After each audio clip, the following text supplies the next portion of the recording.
امریکی صدر ٹرمپ کی جانب سے حزب اللہ اور اسرائیل کے درمیان جنگ بندی کے جس اعلان کو معاہدہ قرار دیا گیا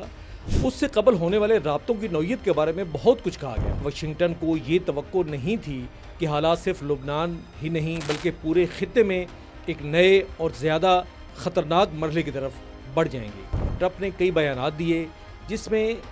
نیتن یاہو کے ساتھ اپنی گفتگو کے مندرجات افشا کرنا، ایران کے ساتھ مذاکرات کو درست سمت میں قرار دینا اور یہاں تک کہہ دینا کہ ایرانی رہنما رہبر معظم آیت اللہ سید مجتبی خامنئی سے ملاقات کی خواہش کا اظہار بھی شامل تھا۔ ایران نے حالیہ عرصے میں غزہ کا موضوع دوبارہ نمایاں کرنا شروع کر دیا ہے۔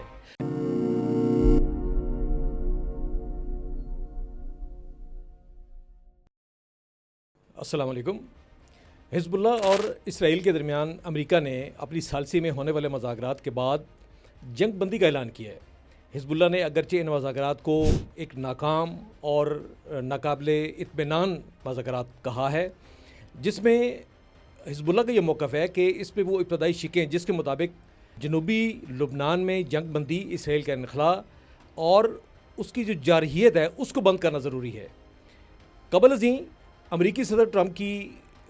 جانب سے حزب اللہ اور اسرائیل کے درمیان جنگ بندی کے جس اعلان کو معاہدہ قرار دیا گیا اس سے قبل ہونے والے رابطوں کی نوعیت کے بارے میں بہت کچھ کہا گیا۔ بعد میں واضح ہوا کہ واشنگٹن کو یہ توقع نہیں تھی کہ حالات صرف لبنان ہی نہیں بلکہ پورے خطے میں ایک نئے اور زیادہ خطرناک مرحلے کی طرف بڑھ جائیں گے۔ اس لیے امریکی پالیسی میں تبدیلی لائی گئی۔ ٹرمپ نے کئی بیانات دیے جس میں نیتن یاہو کے ساتھ اپنی گفتگو کے مندرجات افشا کرنا، ایران کے ساتھ مذاکرات کو درست سمت میں قرار دینا اور یہاں تک کہہ دینا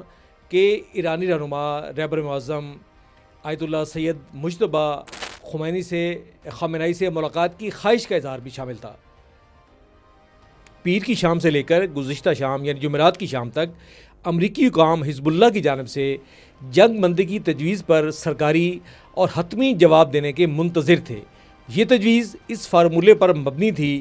کہ بیروت اور جنوبی مضافاتی علاقے الزاحیہ کو حملوں سے محفوظ رکھا جائے، جبکہ اس کے بدلے شمالی اسرائیل کی جو بستیاں ہیں ان کو نشانہ نہ بنایا جائے۔ یعنی حزب اللہ شمالی اسرائیل میں واقع اسرائیلی بستیوں کو نشانہ بناتا تھا اور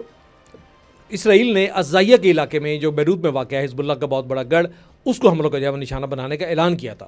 لبنانی حکام کو حزب اللہ کی جانب سے براہ راست یا بالواسطہ جو پیغامات وصول ہوئے ان سے یہ بات واضح تھی کہ مزاحمت خود کشیدگی بڑھانے کی خواہش مند نہیں ہے، یعنی کہ مزاحمت یہ نہیں چاہتی کہ اس جنگ کو ایکسکیلیٹ کیا جائے، جنگ کو بڑھایا جائے، لیکن وہ نئی عسکری یا سیاسی مساوات کو مستقل شکل دینے کے بھی خلاف ہے۔ یعنی اس معاہدے کی شکوں کے اندر جو ہے وہ جو نئی مساوات قائم کی جا رہی ہے وہ بھی اس کے لیے قابل قبول نہیں ہے۔ اس تناظر میں حزب اللہ کا موقف ہے کہ الزاحیہ پر حملہ نہ ہونا کوئی امریکی یا اسرائیلی احسان نہیں بلکہ یہ ایران کے ساتھ براہ راست دباؤ کا نتیجہ ہے، لہٰذا مزاحمت سے کسی قسم کی یک طرفہ رعایت کی توقع نہیں کی جا سکتی۔ بعد ازاں یہ موقف پہنچایا گیا کہ مزاحمت جس جنگ بندی کو قبول کرے گی وہ پورے لبنان پر لاگو ہونے والی مکمل جنگ بندی ہونی چاہیے،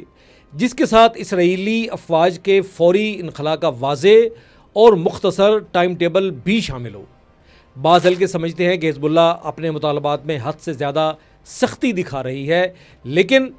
جاری سفارتی رابطوں سے واقف ذرائع کے مطابق ایران نے یہ معاملہ نہایت واضح انداز میں اٹھایا ہے۔ تہران نے زور دیا ہے کہ امریکہ کے ساتھ کسی بھی ممکنہ معاہدے میں خلیج اور لبنان دونوں میں جنگی کیفیت کے خاتمے کا اعلان شامل ہونا چاہیے۔ عملی طور پر اس کا مطلب یہ ہوگا کہ ایران کے اطراف میں موجود امریکی فوجی جمعیت کو واپس بلایا جائے اور پورے خطے میں جاری ہائی الرٹ کی صورتحال ختم کی جائے۔ اس منطق کے تحت ایران کا موقف ہے کہ لبنان میں جنگ کے خاتمے کے لیے اسرائیل کو مقبوضہ لبنانی علاقوں سے فوری انخلاء کرنا ہوگا، لبنانی قیدیوں اور زیر حراست افراد کو رہا کرنا ہوگا اور ایسی مکمل جنگ بندی نافذ کرنا ہوگی جس کے بعد 2 مارچ 2026 سے پہلے کی صورتحال کی طرف واپسی ممکن نہ رہے۔ واضح ہے کہ امریکہ اس ایرانی مطالبے کو مکمل طور پر قبول کرنے کے لیے تیار نہیں اس کے برعکس واشنگٹن لبنان کی حکومت اور اسرائیل کے درمیان ایسا فریم ورک تیار کرنے کی کوشش کر رہا ہے جس میں اسرائیلی انخلاء اور سیکورٹی انتظامات کو ایک دو طرفہ معاہدے کے ساتھ جوڑا جائے۔ یہ جو معاہدہ سامنے آیا ہے اس میں یہی کوشش کی گئی ہے، یعنی کہ کل جو معاہدہ جس کا اعلان کیا گیا ہے جمعرات کی شام کو، اس میں یہی کوشش شامل کی گئی ہے۔ اس میں یہ تو ذکر ہے کہ حزب اللہ شمالی اسرائیل میں یا اسرائیل کے اندر جو ہے وہ اپنے حملے بند کر دے گی، لیکن یہ واضح نہیں کیا گیا کہ اسرائیل جو ہے وہ جنوبی لبنان کے اندر اپنی جو اس کی جارحیت ہے وہ کب بند کرے گی، اور اس کا جو اندر اس کی جو موجود فوجیں ہیں وہ کب واپس ہوں گی، یعنی کہ جو قبضہ اور جارحیت دونوں جو ہیں وہ کب، اس کا فریم ورک کیا ہوگا۔ اس راستے میں ایسے مذاکرات شامل ہیں جنہیں ایران آسانی سے روک یا سبوتاج نہیں کر سکتا، جبکہ اگر جنگ بندی نافذ ہو جائے تو اس پورے عمل میں حزب اللہ کے کردار کو بھی نسبتاً محدود کیا جا سکتا ہے۔ تاہم اصل سوال یہ ہے کہ کیا امریکہ اسرائیل پر مکمل جنگ بندی اور واضح انخلاء کا شیڈول قبول کرنے کے لیے دباؤ ڈال سکتا ہے یا ڈالنا چاہتا ہے؟ اس سوال کا جواب ابھی واضح نہیں، مزید وقت اور معلومات درکار ہیں، کیونکہ معاملہ صرف اسرائیل کی آمادگی کا نہیں ہے بلکہ اس بات کا بھی ہے کہ آیا ٹرمپ واقعی ایران کے ساتھ ماضی ختم کرنا چاہتا ہے یا اس پر مجبور ہے۔ اگر وہ واقعی اس سمت میں آگے بڑھتا ہے تو انہیں صرف خلیجی خطے ہی نہیں بلکہ لبنان کے معاملے میں بھی کچھ رعایتیں دینا پڑ سکتی ہیں۔ اس کے ساتھ یہ بھی قابل توجہ ہے کہ ایران نے حالیہ عرصے میں غزہ کا موضوع دوبارہ نمایاں کرنا شروع کر دیا ہے۔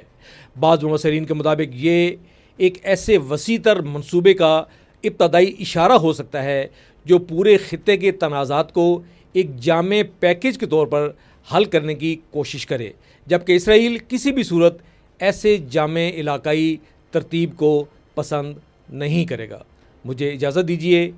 اللہ حافظ، دیکھتے رہیں دی لاسٹ ڈان۔